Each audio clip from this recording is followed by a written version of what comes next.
Hey friends, I am super excited about today's video because we're gonna bake a cake, and we're gonna bake a cake entirely out of Dollar Tree ingredients. I had it in my head that I wanted to bake a cake for a while now, but I was waiting for the right occasion, and that occasion has arrived. We are celebrating hitting 50,000 subscribers on the channel. Oh my gosh. So if you are one of my 50,000, and that sounds so crazy to say, 50,000 subscribers, I appreciate you so much, and I'm so happy that you are with me on this journey. If you are not a subscriber yet, you can always hit that button. And if you're someone who watches my content but you haven't or you can't subscribe, maybe you don't have a Google account so you can't subscribe to YouTube channels, I still appreciate you. Yeah, I didn't think you wanted to be held that long. I still appreciate you, and I'm still happy to have you here with us. So let me show you the ingredients that we're working with, and we'll jump straight into it. So you can see here, I got a lot of the basic items that you would need to make a cake: milk, eggs, sugar, flour. I also bought some supplies just because I thought that they would be fun to test out. I also bought some cake pans because I usually do cupcakes, so I don't know that I have cake pans anymore. My Dollar Trees used to have a dozen eggs. Lately, they have been selling these little 6-packs. I also have coconut oil. I really went back and forth because Dollar Tree doesn't carry butter over whether to use coconut oil or unsweetened applesauce, because they also carry that, or margarine as the butter substitute. And I've never made a cake or cupcakes with coconut oil, so I figured we'll try that out. And then one of the really interesting ingredients that I saw recently and I snatched up and I knew that it was time to make a cake was I saw real vanilla. I think this is the first time I've ever seen vanilla at the Dollar Tree that wasn't that big bottle of imitation vanilla. So I'm excited to use this. Obviously, it's not a lot. It's a very teeny bottle of vanilla, but it will work for what we need it for. By the way, I did consider making frosting or making some type of frosting like topping or icing topping, but I really wanted to play with the tips and do some piping, so that is why I went ahead and just bought the pre-made frosting for this. All right, we are ready to go. I sat down for just a minute and the cat took that as his invitation to get in my lap. It's so funny because he was sleeping, and then as soon as he heard me talk to the camera, he had to come see who I was talking to. So hopefully this is enough coconut oil. It didn't even occur to me. This is 7¼ ounces. And if I was using butter, I'd be using a full cup of butter. So 7¼ versus 8 ounces. We'll try it out though. I'll just make sure I scrape this pretty clean. And then this is the first time I've seen this brand of sugar at the Dollar Tree. But ever since they went up to $1.25, I feel like they've been getting a lot more overstock in items that they don't normally carry. When I Googled this brand, it looks like Target carries it. 1½ cups of sugar. And then I'm gonna beat that really well, but I will spare y'all your ears. I did read that when you use coconut oil as a butter replacement, you do want to have your ingredients be room temperature. That was actually part of my decision in grabbing the shelf-stable milk, even though my Dollar Tree does carry milk in the refrigerator section. Also, I had the option of whole milk in the shelf-stable milk, whereas the milk in the refrigerator section, it was either 1% or 2%, I can't remember, but I decided to just go with that. I'm gonna add my eggs one at a time, beating after each addition. And then all my eggshells will go out to my compost bin. Just my 5 eggs, and now I'm going to add a tablespoon of vanilla, which I wonder how much of this container it'll be.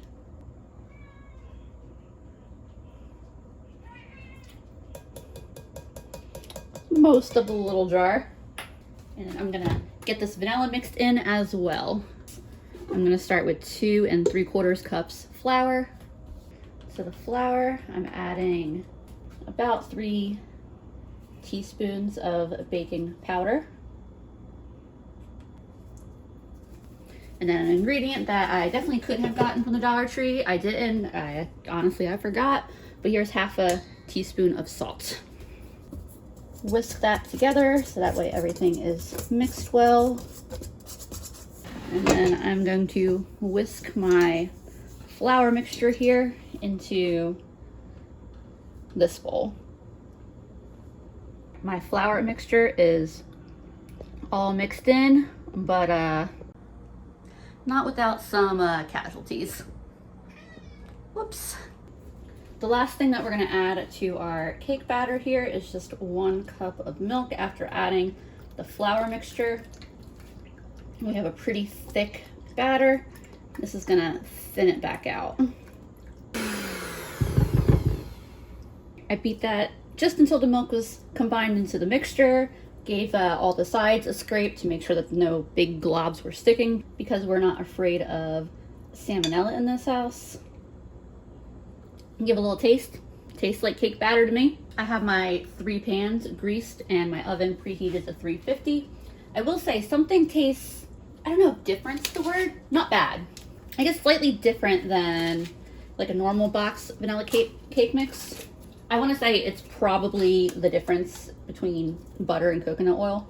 Oh, I cannot get these things open. Hold on. All right, there we go. Had to grab the scissors to get these open. I wonder how much to add. I don't know. Is it possible to have too much fun in your funfetti? Let's just do a little bit more. We're having all the fun in our funfetti. I'm using a ladle because I don't trust myself with pouring straight from the bowl. Granted, I'm making a mess regardless. That should be pretty close to even, right? I'm gonna put these in the oven for 15 minutes and then check on them. Ended up keeping those in for 21 minutes. I think 20 would have been the magic number. During that time, I cleaned up all of my mess. Y'all, so I started pulling these from the pans because I wanted to put them on a rack to cool a little faster, and they were sticking. And I thought it was because I didn't grease the bottom well enough, and that may be the case, but oh, look at this. We may have had a little bit too much fun in our funfetti. It's good, because it still came out pretty nice. So this is actually the part of the process that I am the absolute least looking forward to, and that is cutting my layers level. I use the word level in quotes because I don't know how level it's going to be, but we're going to try to cut them and stack them, and we're just going to do the best that we can. And you know what? It's honestly, it's okay if it's not perfect. Like, sure, everybody wants a perfect cake, but really, we're just happy because we're having cake, right?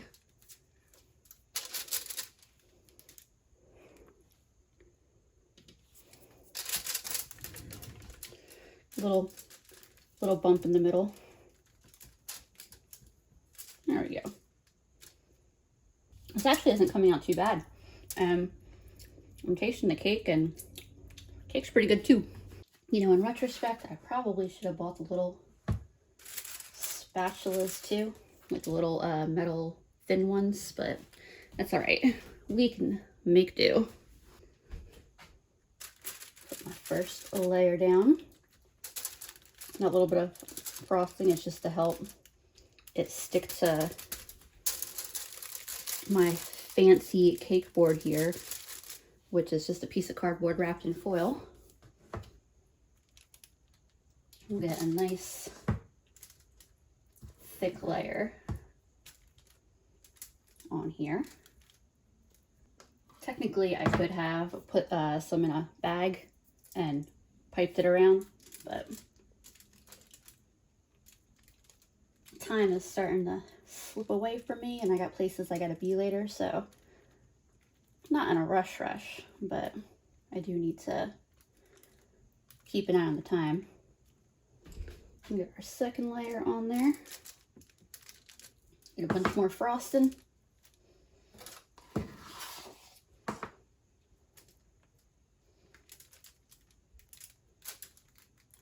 Really wasn't sure how much frosting to get. That's why I got 4 of them. Hopefully that's the right amount. I'd rather have too much than too little. All right, we got our 3rd layer here. We're putting him upside down. So that's the bottom of the cake. And actually it looks pretty cool like that, doesn't it? It would almost be neat to just frost the sides and leave it like that, but I don't actually want to do that. I did grab another can of frosting to have on standby because this one is just about empty. I think this frosting is a pretty good consistency for doing the crumb coat on this cake. But if I did want to thin it out a little bit, you can always add a little bit of milk to these canned frostings. All right, here's where I'm gonna get real messy. I feel like it's better to have too much frosting at this point going on your cake than not enough.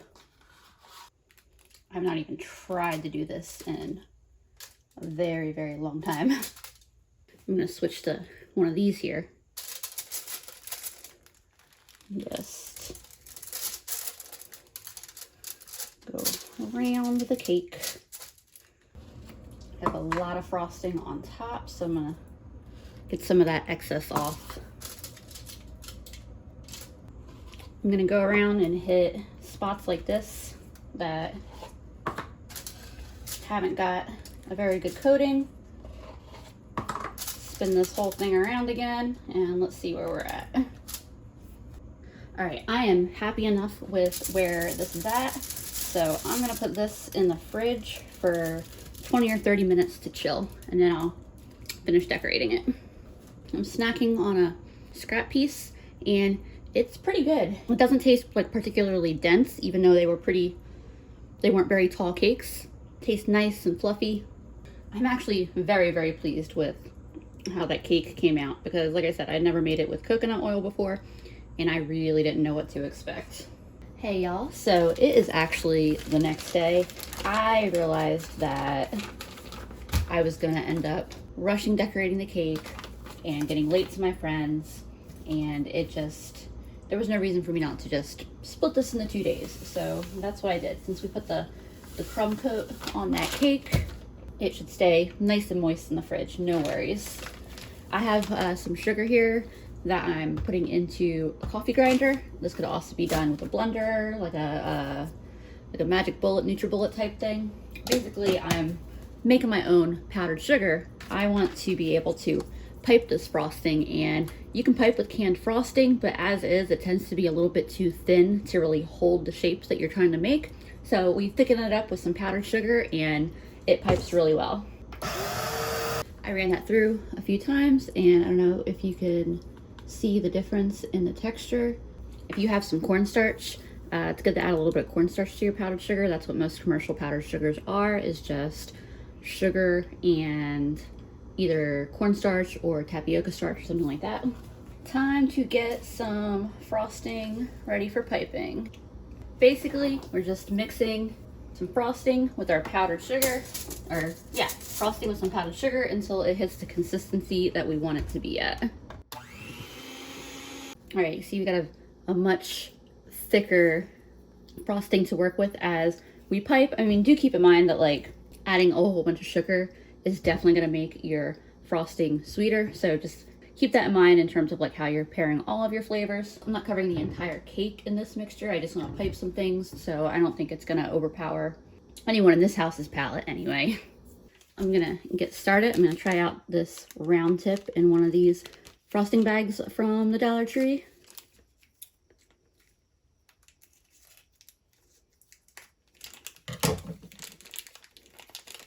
Ta-da! We are ready to go.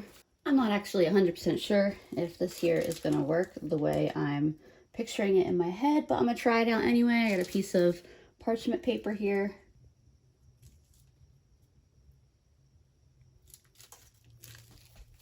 That's not so bad so far. Let's see if this part works out anything like I'm thinking. So I kind of figured out that the best way to do that was to wet my finger just ever so slightly, so that way I could stick them to the little sprinkles and then press them directly onto the frosting. I think that'll be a cute little decoration for on top. I want to get a little bit of color on this cake besides the sprinkles. So I'm going to add just a little bit of food coloring. I'm definitely trying not to add much at all. It's so hard to get one dot. So I got one drop of red, 1 drop of blue, and then that's why I just added 1 drop of each, because I want just a very soft kind of lilac purple color. So in this other bowl here, I have a little bit of my frosting. I actually used the frosting that came off my cake yesterday, so it had a little bit of like the sprinkles and crumbs in it and wouldn't be as nice for piping, but I mixed it with a bunch of powdered sugar, and so I pretty much essentially got what is like a Play-Doh like texture. And I'm gonna take some of that, just kind of shape it real quick. No idea if this is gonna work, by the way. This is all just me playing around. I'm also not like, I'm not some type of expert cake decorator. So even if I was using all of the ideal decorating tips and the correct icing and everything, there's no guarantee that this would come out the way I'm intending. This right here, I just fashioned together out of a dowel I found and a piece of cardboard covered in tinfoil. Alrighty, I am going to attempt, keyword attempt, to make some petals. I put a little bit of white in there. I'm hoping it'll kind of give me a more interesting flower if I actually succeed in making one. Like I said, this is not my specialty here. I think no matter what, I'm gonna put this flower on my cake because, you know, why not? My frosting may still not have been quite the right consistency for doing flowers. I feel like it might have still benefited from being a little bit stiffer. It's not the prettiest, but I feel like it could be a lot worse. I will take that. We'll get a little bit of green around it and it'll be close enough. Alrighty, I put that frosting in the fridge. I figure let's let it chill a little bit. And in the meantime, I can get a layer of frosting on the cake itself, and that'll give me a better idea of how much frosting I actually have left to play with. I am going to be covering the majority of the cake just in white. I don't have any qualms about food coloring, artificial food coloring, but I still don't want to go like overboard with it. I would rather just do a small amount. So now that this is fully chilled and the frosting is also very chilled and has been in the fridge overnight, it should be pretty easy to get a nice layer of frosting on this whole thing.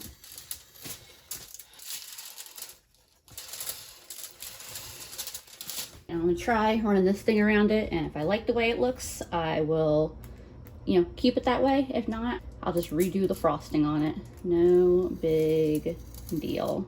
I might not have layered the frosting on thick enough to do this though. You know, it exposes the cake just a little bit, but I'm digging it. I'll get this little spot here.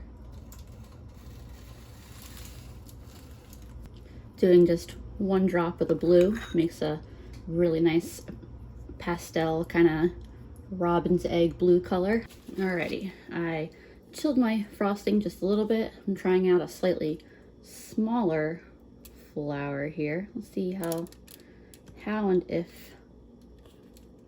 this works out. You know, I don't hate that, given I've never used this cake tip before, and like I said, I don't regularly make flowers like this, so I can't really complain. You can see one compared to the other definitely held up better. So yeah, chilling the frosting was definitely needed. I just did not realize how warm my kitchen here was getting. So I did put my blue in the fridge for just a few minutes.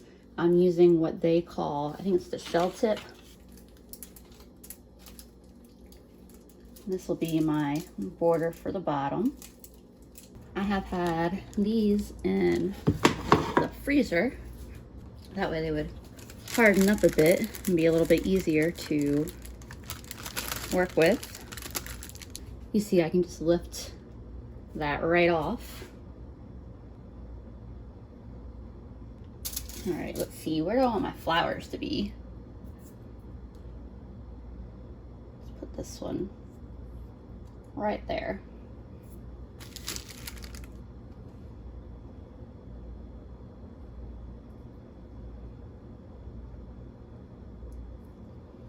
Put this one right there.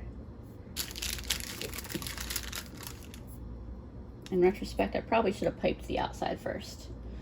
Well. Now I've got my blue frosting that I have chilled, and my star tip. I did end up mixing a little bit more frosting with a little more powdered sugar and made up a bit more blue. I really like the star tip. It's one of my favorite tips to use. I think it is an easy enough, like it's one of the easiest tips in my opinion to use. And I think that almost anybody can get like really nice looking results with it. All right, I am digging this so far.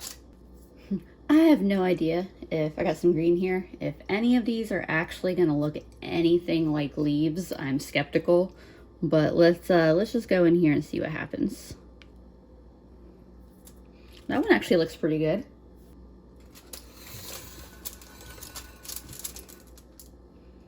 If anything, I hope this gives you a little bit of confidence that, you know, you can get some basic cake decorating supplies and have some fun with it, because I'm liking this. This is looking pretty darn okay to me. So I think I'm on the very last little thing I'm gonna do, and for this one, I'm actually not using a tip. I'm just gonna cut the very little tip off the end of this. So I mixed up a small amount of yellow, and it's just got a little tiny opening, hard to see because the camera wants to focus on the cake. But to finish this, I'm just going to attempt to add a little stamen to the flower, because the little white nubs in the middle are a little weird looking. I think that this cake is done. Here's the final finished cake. I'm about to cut into this, but it almost feels like that would be wrong. I'm trying to decide where I want to start. We haven't eaten dinner yet, but I feel like that's one of the privileges of being an adult, is that you get to have your dessert first. Ta-da! A perfect little petite slice. And I already know the cake tastes good because I was eating the cake scraps, and I know the cake tastes good because I left all the leftover scraps out when I went out last night, and my mom ate almost all of them, and she didn't even know this was a Dollar Tree cake. So you know it's a good cake. Oh man, this looks so good. I just love that funfetti. I tell y'all, I wish I could share this with you all. Wouldn't that be a fun party? I just want to reiterate again how much I appreciate everybody who watches my videos, who leaves me a supportive comment, likes the videos, all that good stuff. This one goes out to every one of my 50,000 subscribers, every viewer I have. Here's to the next 50,000. I will see y'all next time.